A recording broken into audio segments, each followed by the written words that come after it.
down, yeah. I've been feeling so down, yeah. Can you tell me why? Can you tell me why?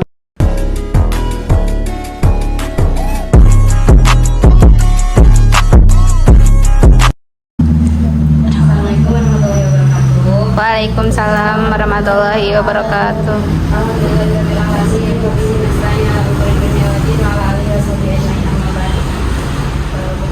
hadirat Allah yang maha kuasa, yang mana atas nikmatnya kita dapat berkumpul di tempat ini. Salam dan salam semoga tercurah limpah kepada Nabi Muhammad Sallallahu Alaihi Wasallam. Sebelumnya saya ucapkan terima kasih ya kepada teman-teman semua yang menyempatkan waktunya untuk mengikuti kegiatan kita kali ini. Tak lupa kepada rekan-rekan saya, terima kasih sudah bersedia hadir dalam kegiatan ini. Kegiatan kita kali ini akan membahas tentang hadis ditinjau dari kualitas sanad dan matan. Kepada Tafilza, kami persilahkan. Sebagian hadis ahad ditinjau dari diterimanya atau ditolaknya dibagi dua, ada makbul, mardud.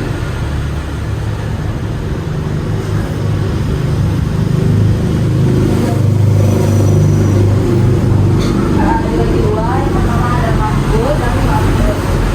Nah, untuk yang makbul itu dibagi lagi menjadi dua bagian. Yang pertama sahih dan hasan. Dan untuk yang mardud itu terbagi ada satu doang, yaitu dhaif. Untuk yang sahih terbagi menjadi dua, yaitu lidzatih dan liwairi. Dan untuk yang hasan ada lidzatih dan liwairi. Untuk hadis sahih definisinya huwa ma'tasana sana dulur di naqli hadri wa bukti gatwa al-jelas wa qala minal syururi wal murati. Hadis yang sanadnya bersambung sampai pada Nabi Sallallahu Alaihi Wasallam melalui rawi-rawi dengan kriteria karakteristik orang yang baik, adil, dan kapasitas intelektual yang mumpuni dan diri tanpa ada kejanggalan, syad dan serta dua.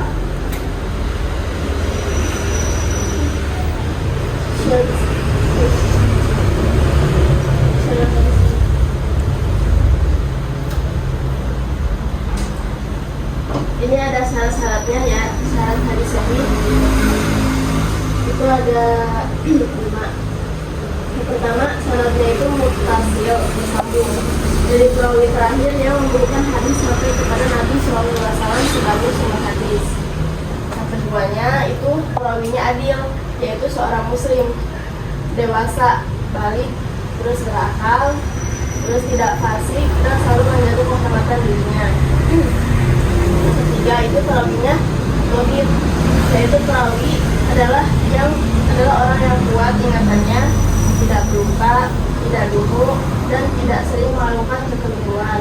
Yang keempat, tidak syadz, yang berarti periwayatan orang itu terpercaya, yaitu adil dan dhabit, bertentangan dengan periwayatan orang yang lebih istiqomah. Yang kelima, tidak ada ilat atau suatu sebab tersembunyi yang membuat cacat keabsahan suatu hadis padahal lahirnya selamat dari hadis tersebut. Di sini contoh hadis syadz, ada perkataan perbuatan. Perkataannya itu idza sholat ahadukum raka'atai fajri falyadatuhi an yamini. Artinya, jika telah sholat 2 rakaat fajar, salah seorang di antara kamu hendaklah tiduran pada lambung kanan. Contoh perbuatannya, apabila muazin yang setelah mengumandangkan azan pertama pada sholat subuh, Rasulullah berdiri melaksanakan 2 rakaat ringan setelah tampak fajar, kemudian berbaring menghadap kanan hingga muazin mengumandangkan azan. Di sini hadis ini syadz karena menyalahi periwayatan orang-orang yang lebih istiqomah.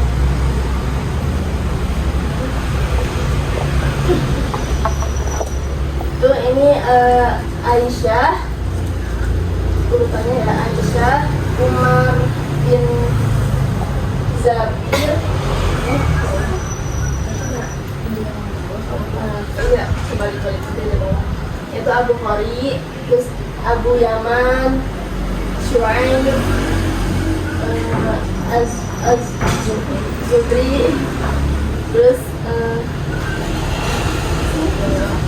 Urwah bin Zabir, terus Aisyah, terus yang sampingnya Abu Dawud, At-Tirmidzi, terus Abdul Waris bin Zaid bin Ziyad, terus Al-Amadi, terus Abu Sholih, Abu Hurairah, dan Rasulullah.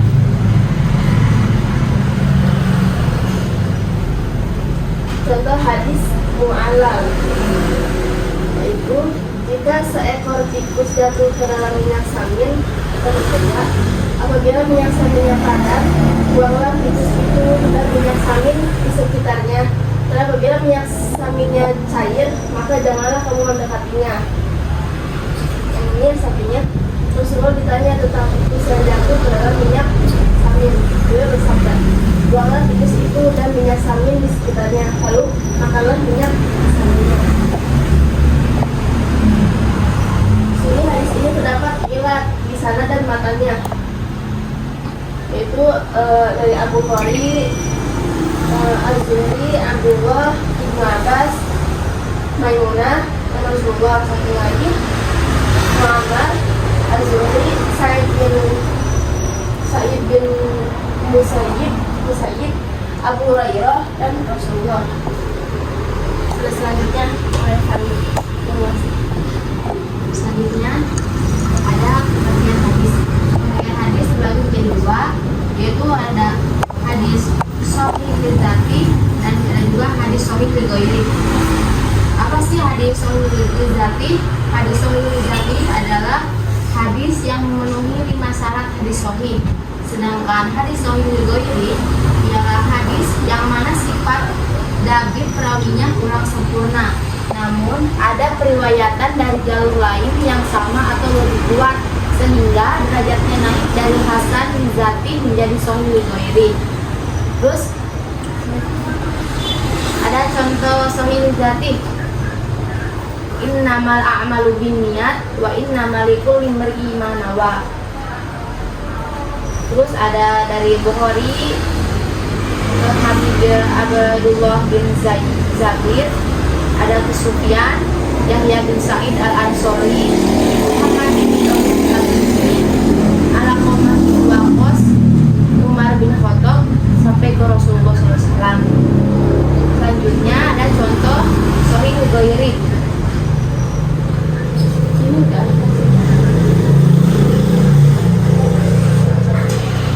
laula anna asyqa ala ummati la amartuhum bis-salat yaqul lis-salat.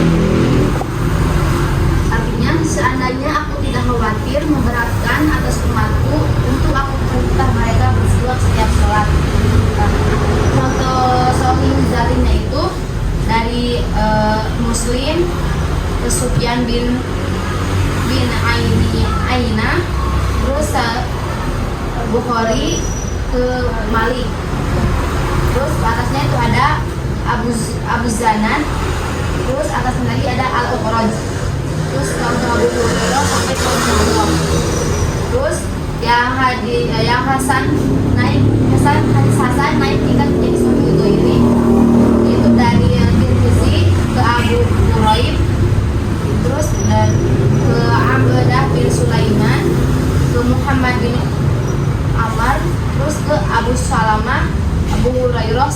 Rasulullah. Terus ada hadis hasan. Definisi hadis hasan ialah huwa mattasola sanaduhu binaqlil adli dobeton aqabu min dabati sahihi wasalima min syududi wa ilati qodihah. Artinya hadis yang sanadnya bersambung sampai kepada Nabi Sallallahu Alaihi Wasallam melalui rawi-rawi yang adil dan dabit dengan tingkat kedabitan lebih ringan dari tingkat kedabitan di sahih, selamat dari kejanggalan atau syad dan cacat atau ilat. Terus ada perbedaan antara hadis sahih dan hasan adalah tingkat kedabitan perawi dalam hadis sahih sempurna, sedangkan dalam hadis hasan tidak sempurna.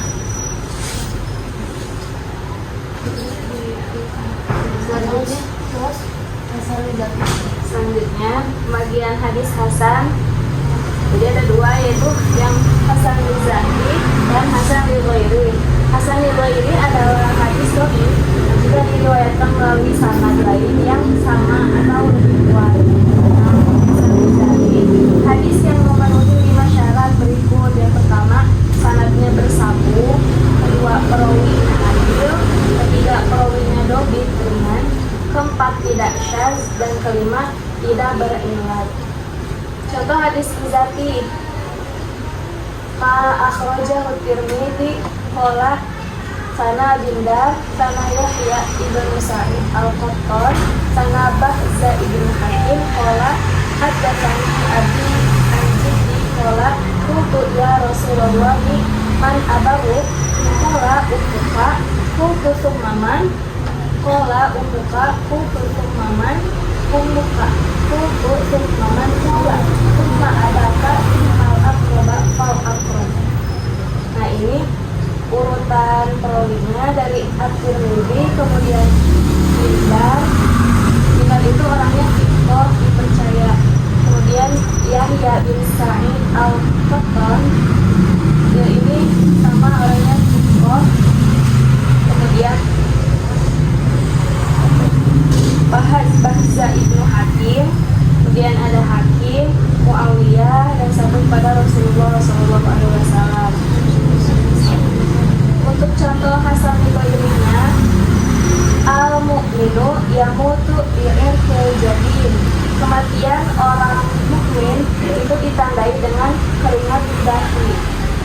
Nah, hadis sahih. Hadis sahihnya yaitu diriwayatkan oleh Nasa'i, kemudian Muhammad bin Mu'mar, Yusuf bin Ya'qub, Faham Hamas bin Al-Hasan. Nah, terus untuk yang hadis dhaifnya naik tingkat menjadi hasan ghairi, itu diriwayatkannya oleh At-Tirmidzi, kemudian oleh Yahya bin Sa'id, Amr bin Sa'id, sama Qatadah. Nah, ini dari kedua ini, kemudian mendengar dari Abdullah bin Baridah, kemudian Baridah, dan sampai kepada Rasulullah SAW. Contoh dari kitab-kitab hadis sahih. Yang pertama ada Sahih Al-Bukhari, ada Sahih Muslim, yang ketiga Sahih Ibnu Khuzaimah, yang keempat Sahih Ibnu Hibban, yang kelima Mustadrak Hakim, yang keenam Sahih Ibnu Sakan, dan ketujuh Sahih Al-Albani. Nah, yang tadi itu kitab-kitab hadis sahih. Nah, yang untuk kitab-kitab hadis hasannya, yaitu yang pertama ada Sunan Abu Dawud, yang kedua ada Sunan At-Tirmidzi, yang ketiga ada Sunan An-Nasa'i, yang keempat Sunan Ibnu Majah, dan yang kelima Sunan Daruqutni.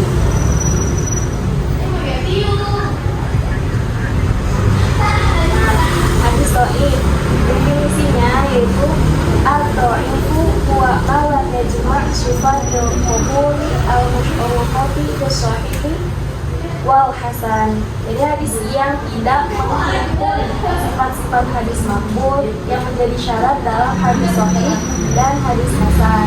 Macam-macam hadis sahih ada sebab cacat perawi dan sebab pengguguran sanad. Yang sebab cacat perawi itu dibagi menjadi dua lagi, ada yang cacatnya keadilan dan cacat kedomitan. Nah, yang cacat kedobitan itu yang pertama munkar, mu'allal, mudarraj, makruh, muttalib, muharraj, musafah, musyafah, dan yang ke-8 taz.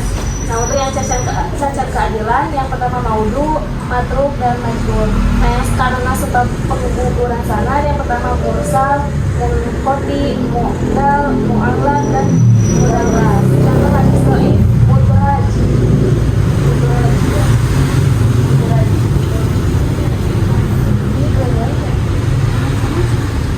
Contohnya asbiru al-wudu al-waidu al-qodi minan nar, sempurnakan wudu celakalah bagi orang-orang yang tumitnya tidak terkena air wudu daripada ancaman api neraka. Kemudian Abu Hurairah berkata sempurnakan wudu karena Abu Qasim bersabda wailul lil aqabi minan nar, celakalah bagi orang-orang yang tumitnya tidak terkena air wudhu daripada ancaman api neraka. Untuk yang Abu Hurairah itu diriwayatkannya oleh Al-Bukhari, kemudian Adam, Syu'bah, Muhammad bin Ziyad, Abu Hurairah sampai Muhammad Rasulullah. Yang contoh hadis yang satu lagi yang asbudu itu diriwayatkan oleh Habib Al-Baghdadi, Abu Bakar, Abu Hurairah dan Rasulullah. Untuk hadisnya mudraj karena terdapat sisipan perkataan Abu Hurairah pada matanya, yaitu kalimat sempurnakan wudu. Contoh hadis dhaif makruh, alaikum bis bima'il ma'rufi fa innahu yamna'u masyarakat wa alaikum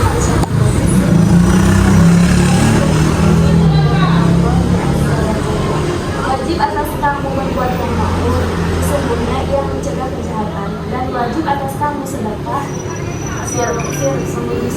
sesungguhnya ia memadamkan kemarahan orang.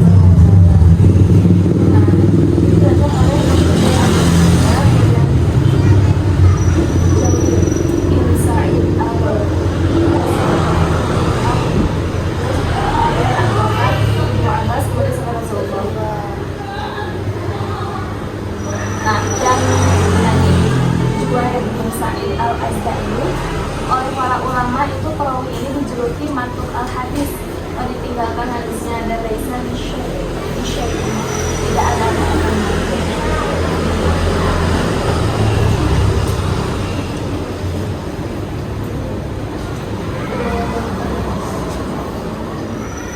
Hukum ya, selanjutnya ada hukum mengamalkan hadis dhaif. Hukum mengamalkan hadis dhaif itu dibagi menjadi tiga bagian. Yang pertama ada pendapat Ibnu Al-Arabi, Al-Bukhari, Muslim, dan Ibnu Hazm. Hukumnya itu tidak dapat diamalkan secara mutlak. Terus yang kedua ada pendapat Abu Daud dan Imam Ahmad.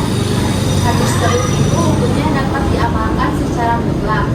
Yang ketiga pendapat Imam An-Nawawi dan Ibnu Hajar Al-Asqalani.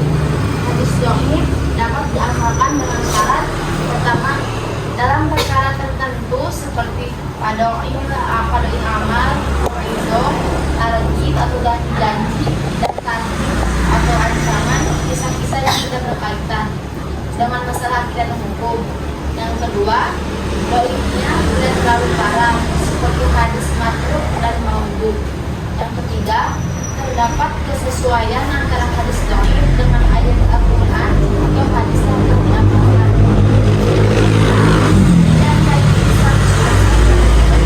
Berasal dari Nabi Sallallahu Alaihi Wasallam. Terus selanjutnya ada kitab historik. Yang pertama ada Al-Ilal wa Ma'rifah Al-Rijal karya Imam Ahmad bin Hanbal.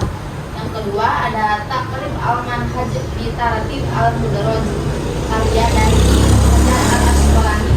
Yang ketiga ada Al-Marasil karya Abu Daud. Yang keempat ada At-Tabyin wa Asma Al-Mudassir karya Al-Khatib Al-Baghdadi. Yang kelima ada At-Tasib karya Ad-Daruqutni. Dan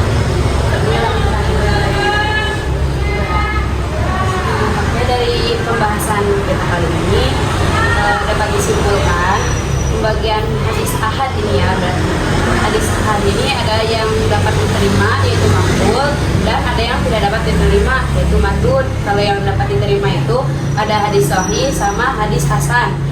Nah, perbedaannya apa hadis sahih sama hadis hasan? Kalau hadis sahih itu emang sempurna, sangat sempurna. Tingkat perbedaan dari tingkat kedabutan sama perawi dalam hadis sahih itu sempurna. Kalau hadis hasan itu tidak sempurna gitu, ada cacatnya. Tapi hadisnya diterima, makbul. Yang kedua ada hadis mardud. Hadis mardud itu yang tidak diterima ya tadi, yaitu hadis dhaif. Hadis dhaif itu adalah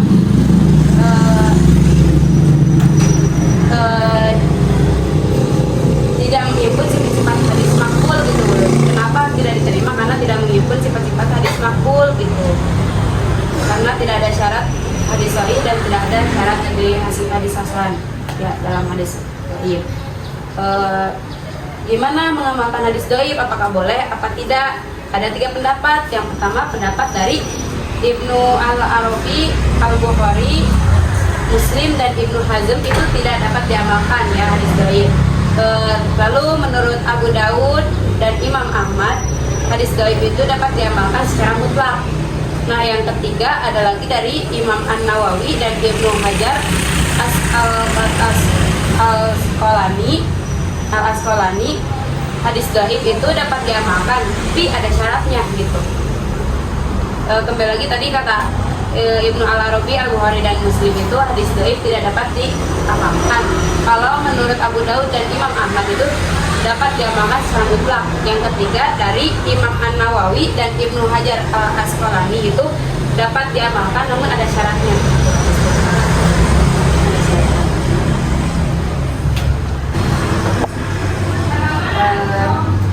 Terima kasih kepada kakak-kakak semua yang sudah menghadiri kita kali ini. Semoga materi kami kali ini dapat bermanfaat bagi kita semua. Akhir kata, ihdinas siratal mustaqim wa huwal muwaffiq ila aqwamit thoriq. Wassalamualaikum warahmatullahi wabarakatuh.